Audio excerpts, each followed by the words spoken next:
Welcome back to the channel. Recently I shot a video about the over-the-top pattern. I had a question from a viewer about the P4 position for players that come over the top. So that's what we're going to look at today.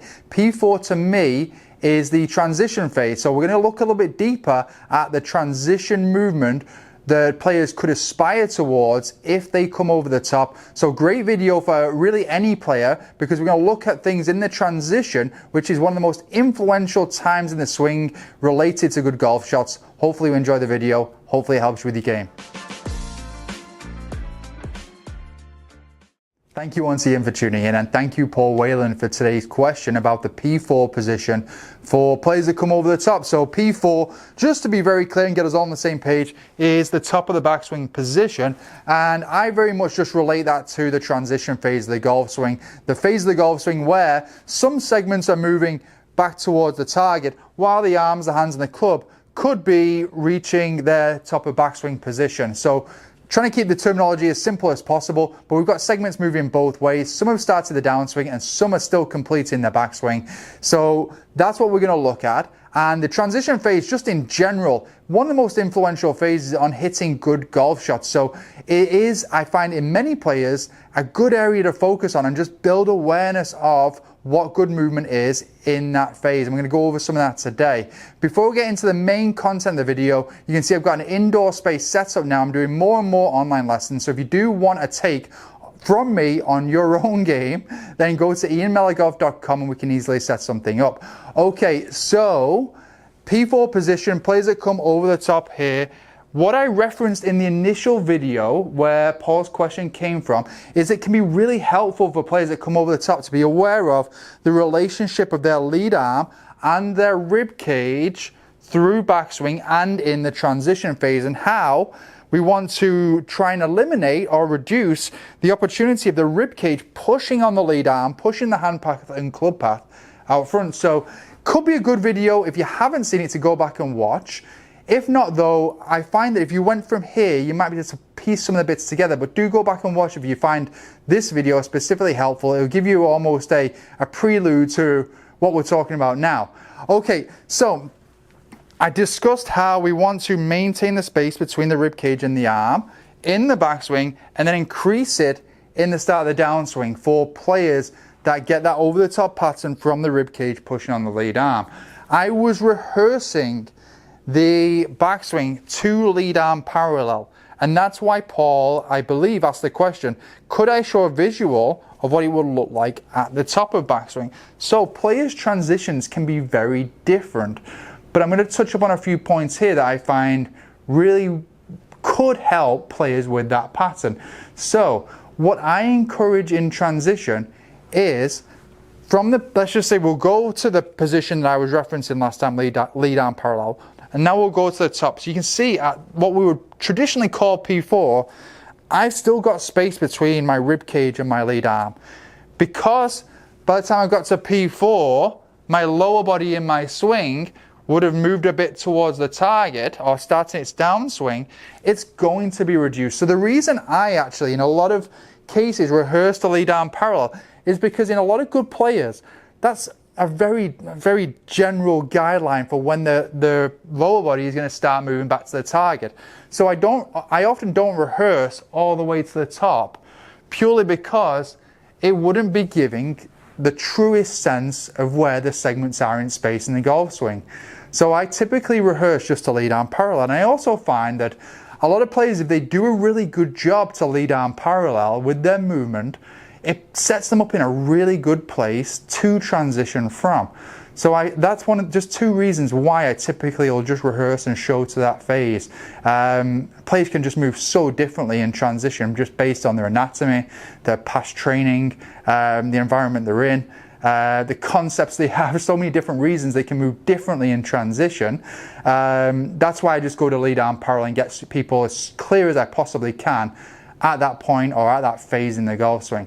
Okay, so main reason why I would still encourage players to create a lot of space here, but then maintain that space even when the lower body is moving into the downswing, is because if we want to keep the hand path and club path in a better spot, we really don't want to get the rib cage pushing on the lead arm. It's nearly always going to have that influence.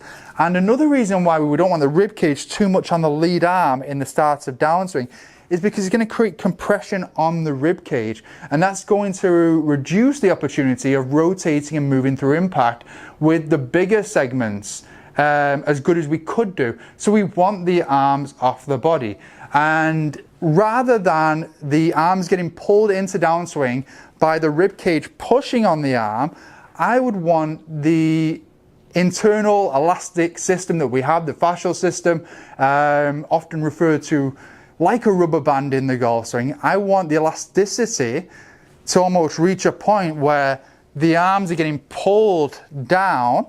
So if I go to face on, by the stretch of the leading segments in the downswing, I want them to get pulled down by the stretch rather than the rib cage really pushing the arms into the downswing and out in front. Okay, so I wanted to show you a little analogy of that. I thought it might be helpful for a number of different players to go through the analogy. I'm just going to put on the posture belt that I use a lot with players. So I'm going to put this on, and most of you are probably going to think, what has he got here with this strange gimmick, as funny as it looks or as crazy as it can look? But it's actually an amazing tool, not just for building awareness in the swing, but just helping you develop good postural awareness and develop physically and things like that. Use it with a lot of good high-level players, a lot of juniors. But today I'm going to use it for one specific feature. I've got a way of connecting it to the club here. And you can see there it's got the elastic band, almost reference, that I was talking about in the band here. So it's attached to my lead hip. And I've got this, obviously you can see me, I've connected it there to the butt of the club. So if I go to the top, you can see I've stretched that band. So through backswing, we're obviously going to be stretching the band here. And as we go into transition, we're going to stretch it even more.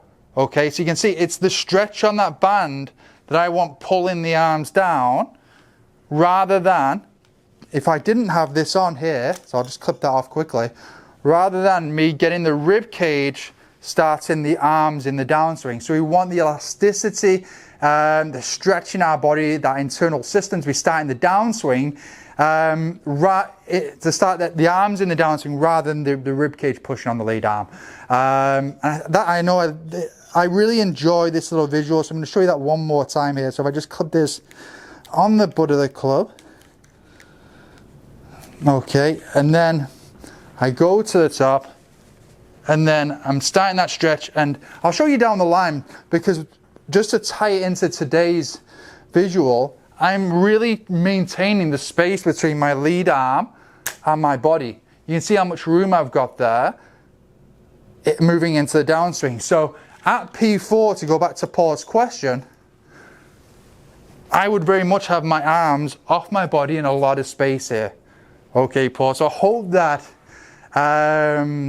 really goes a little deeper into the topic for you and addresses what you were initially hoping for. For a lot of other players, the posture belt and that sense of stretch there, I think that it can be something that's super helpful. So if you come over the top, you want to have space between your arms and your body, and you want to feel like you're creating a nice amount of stretch there in transition. So much goes to what your body is actually capable of doing. So there's a lot behind a good transition phase away from the golf course. You can of course go there, rehearse it with your club, work on certain things away from the ball, but getting in the gym, particularly obviously a lot of that stretches across your lead lat. So you want to make sure you're not tight through your lats. You want to make sure you're rotating well just globally through your body to be able to do that. Very, very dynamic move that I find a lot of players don't work on enough away from the golf course in the gym with certain movement patterns. Of course, yes, like you can do those specific, very much related stuff as well with the club, but I would always encourage players to, find a professional in the body side at some point, so you can make some significant gains in that if you want to improve your transition. Okay, and I can also tie this into one other area that I very much see in a lot of high-level players in the transition phase from the top. you will actually see the distance between the lead hip and the hands. So the distance between the lead hip and the hands increase. Okay, so again, if the rib cage was on the lead arm and the hip goes to increase distance, it's going to pull it. So a lot of players over the top will actually be quite narrow in distance between the hands and the lead hip. Well, you see a lot of good players, they increase that distance. There's a big distance between that lead hip and the hands. So that's something else to look for as well.